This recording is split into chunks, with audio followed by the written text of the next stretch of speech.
Olá, crianças, bom dia, tudo bem? Vamos para mais uma aula de História.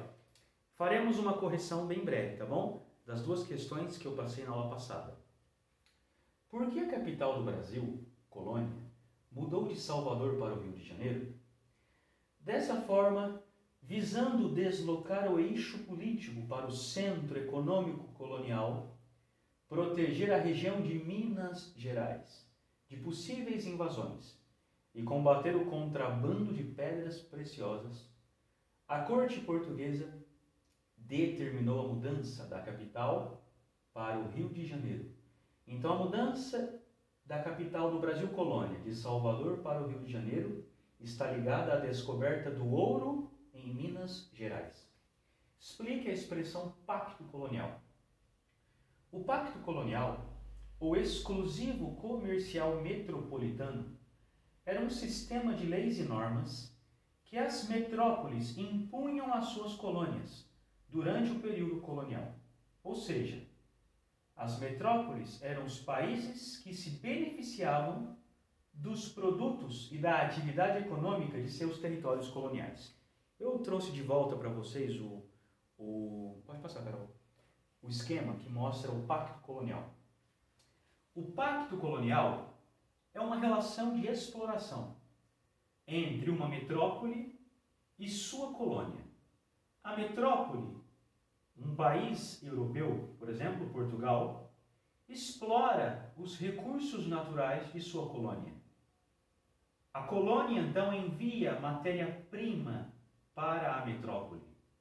Por exemplo, pau-brasil, o açúcar, já o açúcar produzido, o ouro, café, algodão, tabaco. Então, tudo isso chega à metrópole, da colônia. E a metrópole, ela vende para os colonos aqui no nosso território produtos manufaturados, como ferramentas, vidro, ferro, tecido, entre outras coisas, tá bom? Eu coloquei essa palavra monopólio porque ninguém mais, a não ser a metrópole, pode comercializar com sua colônia. Se alguém invadir a colônia, como fizeram os holandeses, os portugueses virão e vão expulsá-los, como fizeram. Tudo bem? Então esse é o pacto colonial. Presta atenção que o nosso conteúdo, a vinda da família real portuguesa para o Brasil, vai destruir essa relação. Não vai acontecer mais pacto colonial. Por quê? Porque a metrópole vai estar dentro da colônia. O rei de Portugal estará aqui dentro. Tudo bem? Num grande império que vamos conhecer agora. Pode passar? Então, o nosso tema é ainda a vinda da família real portuguesa para o Brasil. Família real portuguesa e a corte. E vamos trabalhar o Império Luso-Brasileiro. O que é Império Luso-Brasileiro? Luso, Portugal.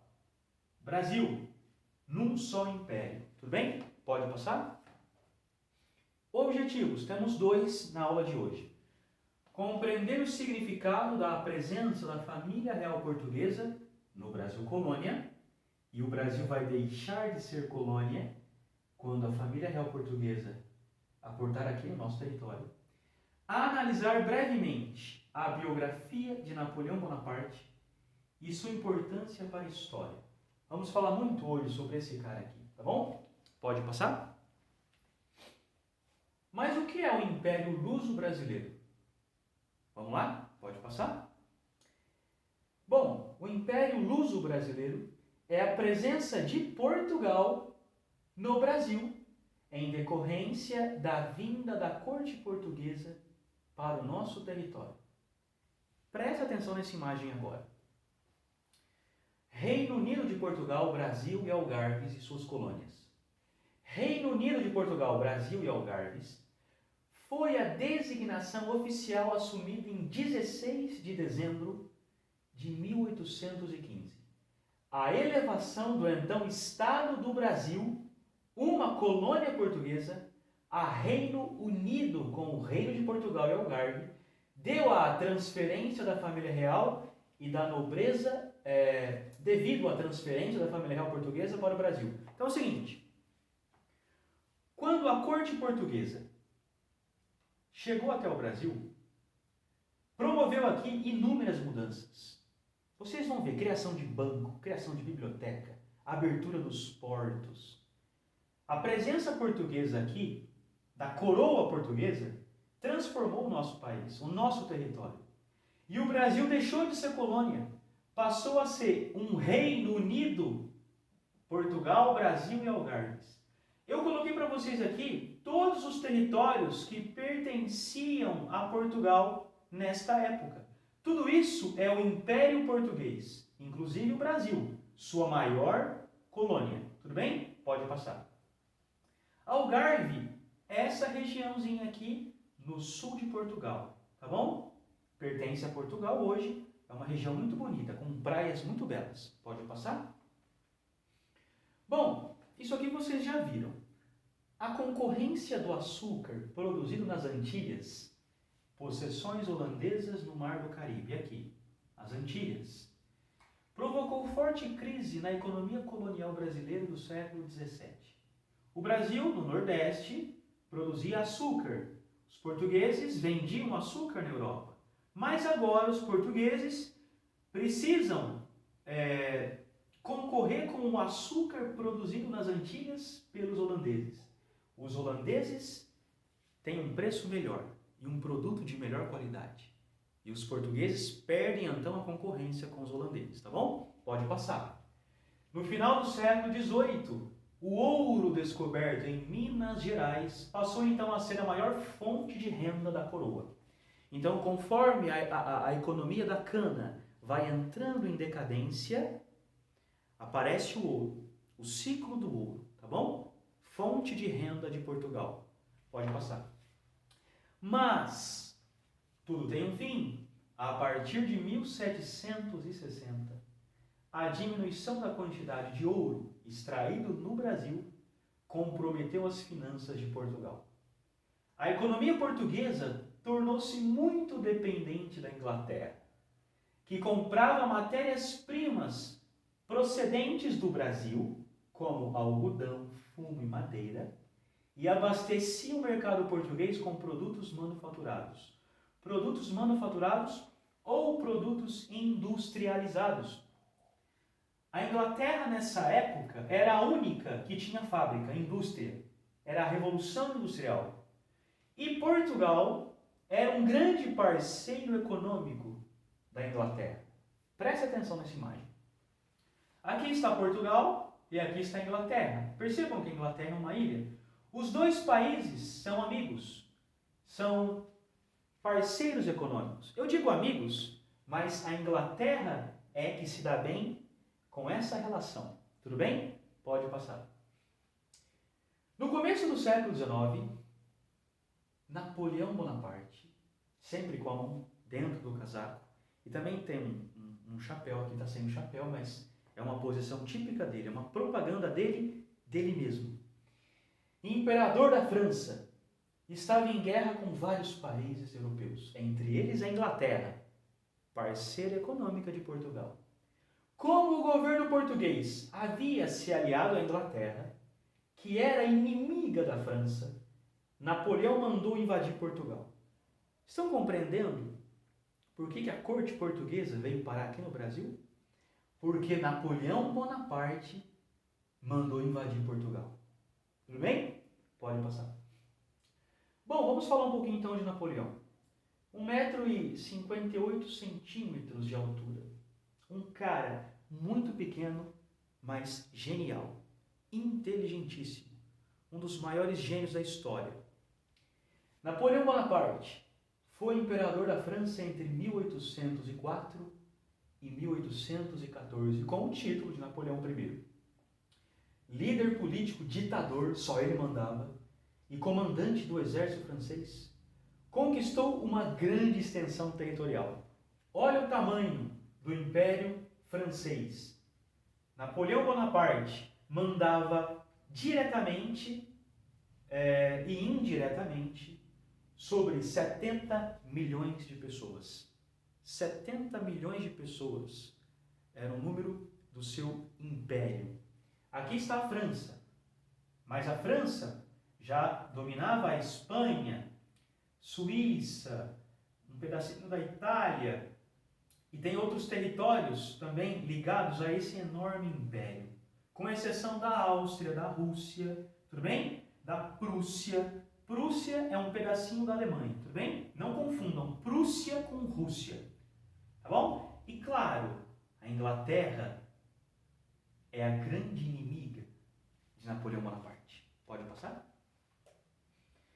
Bom, nasceu em Ajaccio, capital da ilha de Córcega, na França. Aqui está Córcega. Napoleão nasceu aqui, mas essa ilha, quando Napoleão nasceu aqui, já pertencia à França. Era da Itália, mas essa ilha passou a pertencer à França. Tudo bem? Pode passar. Virou tenente já aos 16 anos. Olha ele aqui, novinho, como tenente. Tal precocidade se deve à sua exímia dedicação. Aos 15 anos, foi admitido como cadete na Escola Militar de Paris, onde se formaria artilheiro em tempo recorde. Ele sabia muito bem usar um canhão, como ninguém. Tudo bem? Pode passar? Napoleão mergulhou com afinco, com dedicação, nos estudos do Tratado de Matemática. Ele sabia muito bem como colocar a matemática a serviço da guerra. Resultado, em um ano, Napoleão já vestia o uniforme de tenente do exército francês. Pode passar? Agora aqui é a coroação de Napoleão. Olha que coisa interessante. Napoleão fez o Papa esperar por horas na Catedral de Notre-Dame. Essa que sofreu incêndio recentemente. O Papa saiu de Roma e veio para a França, na Catedral de Notre-Dame, para coroá-lo imperador da França. O que fez Napoleão quando chegou? Subiu a escadaria, tomou a coroa das mãos do Papa e ele mesmo pôs a coroa em sua cabeça, dizendo o seguinte, ameaçando o poder da igreja: eu conquistei o império, então eu mesmo ponho a coroa sobre mim. Beethoven, um compositor fantástico, músico extraordinário, escreveu uma música para ele, mas ficou muito chateado com essa atitude de Napoleão de se declarar imperador da França e rasgou a música que fez para ele, tá bom? Pode passar? Esse cara aqui é o Beethoven, tudo bem? Pode passar. Bom, esse quadro retrata a presença de tropas de Napoleão, aqui no caso Napoleão, no Egito, norte da África. Olha só até onde chegou esse garoto. Pode passar? A primeira grande vitória de Napoleão é a Batalha de Austerlitz, que fica na atual República Tcheca, um país da Europa. Nesse combate, os franceses, liderados por Napoleão, estavam em menor número. Áustria e Rússia, com mais soldados, não venceram Napoleão. Foi uma grande vitória essa, tudo bem? Pode passar. Essa, entre outras, são inúmeras, mas Napoleão perdeu uma. Mas olha só essa. A Batalha de Trafalgar, aqui está Trafalgar, no sul da Espanha, foi uma das maiores batalhas navais da história. Ocorrida em outubro de 1805, já fazia um ano que Napoleão era imperador da França.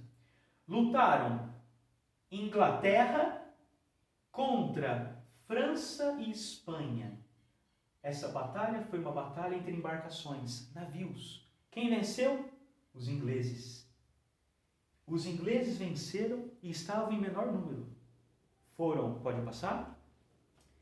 Liderados pelo almirante Nelson, que morreu nessa batalha, mas graças à sua inteligência, à sua tática inovadora de guerra contra Napoleão, venceu, as embarcações da França. Essa batalha mostrou para Napoleão Bonaparte que para vencer a Inglaterra não seria possível pelo mar, porque a marinha inglesa era imbatível praticamente. Pode passar?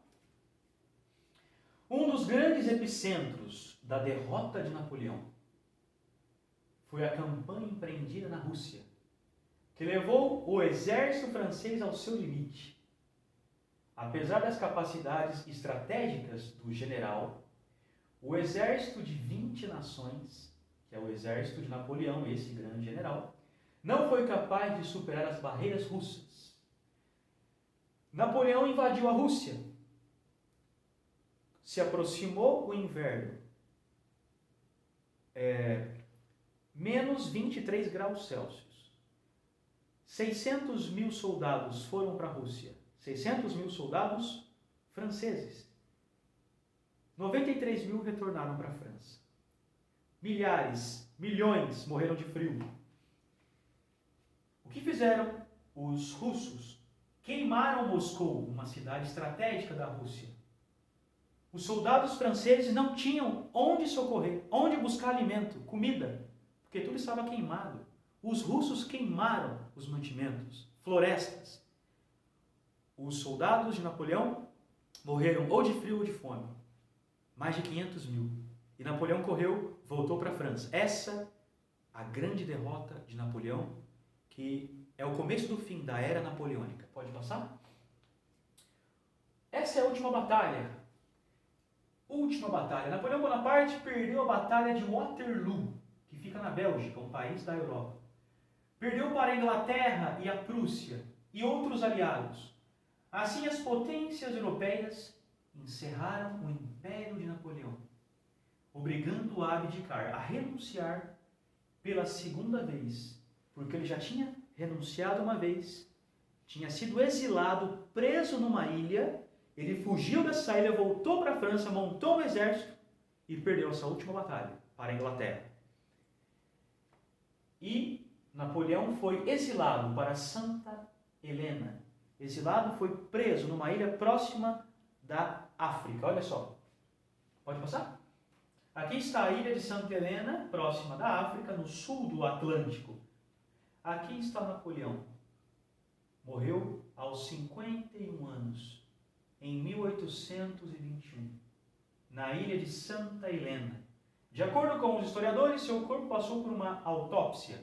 Uma das versões é que ele morreu de câncer no estômago. Tudo bem? Pode passar? Aqui está o seu túmulo. Olha que coisa maravilhosa. Ele é reverenciado como um herói, como um grande mito, né? Está em Paris. Pode passar? O Arco do Triunfo. É um monumento que eu e minha esposa visitamos na França. Olha que coisa maravilhosa. Eu pus a mão. É gigante isso aqui. Maravilhoso. É um monumento localizado na cidade de Paris, construído em comemoração às vitórias militares de Napoleão Bonaparte. Centenas de nomes estão aí das batalhas, né? As grandes vitórias de Napoleão Bonaparte. Pode mostrar? Temos duas questões, então, para a próxima aula. No comecinho dela eu corrijo para vocês. Explique o significado da expressão Império Luso-Brasileiro. Quem foi? Napoleão Bonaparte. Bons estudos, nos vemos na próxima aula. Tchau!